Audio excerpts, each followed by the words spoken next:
nkiriho, igihe cyose nzaba nkiriho.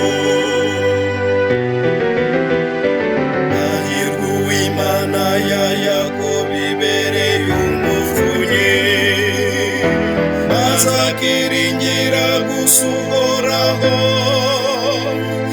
Imana ye, we muremyi w'ijuru n'isi.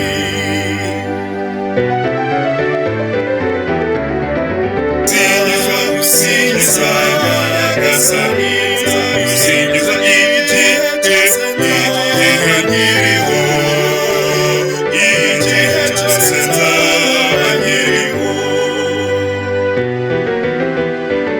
Akaba mudahemuka iteka ryose, akarenganura abapfakarengane, abashonje akabaha umugati.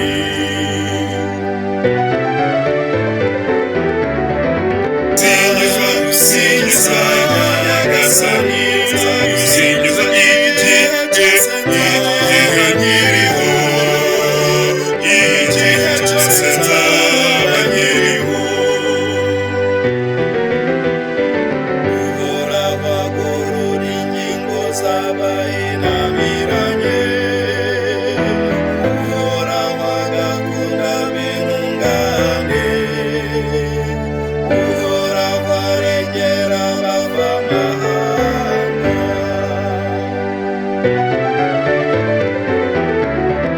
Singizwa gusingiza Nyagasani, gusingiza igihe cyose nkiriho, igihe cyose nzaba nkiriho.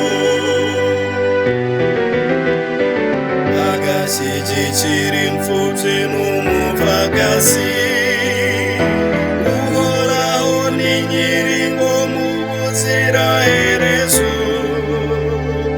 akaba Imana yawe Siyoni. Uko ibihe bigenda bisimburana iteka,